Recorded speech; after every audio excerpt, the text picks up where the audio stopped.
Well, we were out visiting the Buffalo Bill Historical Center in Cody, Wyoming, where they have one of the finest firearms museums in the country. And I thought I'd share with you a few of the things that we saw there. Now, there's no way that I can do either the Historical Center or the Firearms Museum justice in a little video. So I'm just going to show you some things that really interested me. And I hope you enjoy them. And if you get a chance to go out to Cody, the Buffalo Bill Historical Center is actually made up of 5 different museums, and it is fantastic. And the town of Cody itself is just gorgeous. So if you go out there, you won't be sorry. So let's take a look at some of the collection. The core of the Firearms Museum collection was the original Winchester collection that was donated to the museum. But the overall Firearms Museum has guns from the earliest right up through the most modern. So there's really something there for everybody. Now, for me, I like the early stuff. The Historical Center has a great collection of Remingtons. And this is just one of them. This is a New Model Army revolver, a cap and ball percussion, made in 1864, engraved ivory grips, just a beautiful gun. People who know me know that my favorite handguns are cap and ball revolvers converted to fire cartridges, cartridge conversions. And the Cody Museum has a lot of them and some really spectacular Remingtons.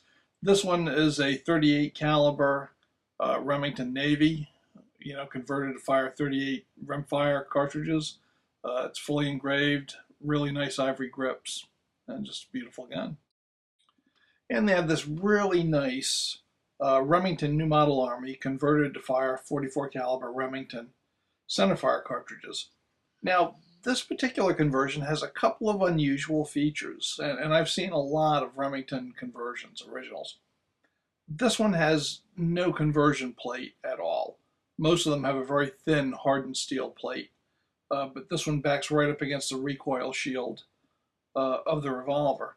And it looks like it's a completely new cylinder, not a welded up cylinder, which a lot of them had. The other feature that's really kind of different on this one is the ejector assembly. And as you can see, it has a big button head on the ejector rod, which is unusual. Usually it's a tab that is captured between the loading lever and the barrel to hold it in place when you're not using it. So this might have been a prototype, or it might have been made up by a gunsmith. Though it's so nice, it does look like an actual factory right. And of course, they also have quite a few of the factory-made cartridge Remingtons. This one's the 1875 model, and it's a very, very nice representative model in 4440. And you can see the serial number that they list as 183. And in my experience, Remington's serial numbers are really problematic. In fact, they're probably lot numbers and not serial numbers. And this is the last of Remington's single action revolvers. This is the model 1890, and these were all made in 4440, though there are rumors that there are some 45 Colt models around. I've actually seen one in 45 Colt, and I'm pretty sure it was faked. I got to shoot one about 30 years ago, but this one's in 4440, and it has the hard rubber grips, which were black, but they've now faded out to brown. These are very cool guns. And as you would expect, they also have a very extensive collection of 19th century Colts. This particular display is just one of many in the museum. In this old display, you can see the transition between 44 caliber cap and ball 1860 Armies, which you'd see on the right, and the first model Richards conversion that fired 44 Colt centerfire cartridges, which is on the left. Well, here is a very early Colt's Frontier 6-shooter.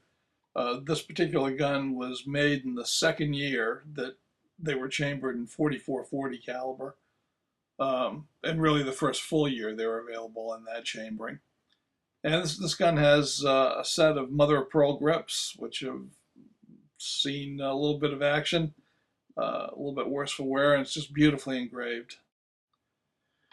Here is a somewhat later vintage Colt from the 1890s, and this one's chambered in 3840 caliber, which was John Wayne's favorite caliber, by the way, and actually fires a 40 caliber bullet.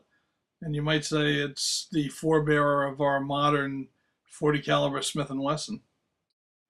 We got kind of a soft spot for these early double action Colts. This is a model 1878, and believe me, I would give my eye teeth to have this.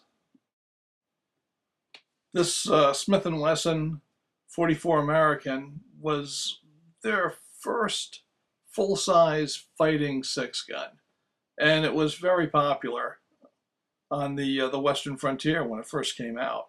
And they beat Colt to the punch by having a metallic cartridge centerfire gun. And this eventually led to a big contract with the Russian army. Just as the 44 American model was Smith & Wesson's first single-action fighting six-gun, the new model number 3 was their last.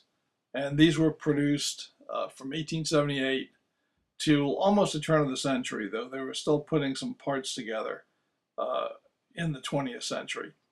But this is one of the best revolvers ever made. It had an outstanding reputation as a target revolver, and not bad as a fighting six-gun too. And they have all the lesser-known varieties of six guns that were available in the Old West. This one is a excellent example of a Merwin and Hulbert. And I own a gun, Merwin and Hulbert gun, the exact same model as this. And all I can say is I wish mine was as beautiful as this one. And on the rifle side of the house, they have Winchesters, Sharps, and Marlins. One of my favorite long gun displays was a display of a number of Teddy Roosevelt's rifles and shotguns. This is the 1895 Winchester that he took on safari in Africa. He called this his medicine gun for lions. Well, I know we've barely scratched the surface of everything that you could see at the Buffalo Bill Historical Center in Cody.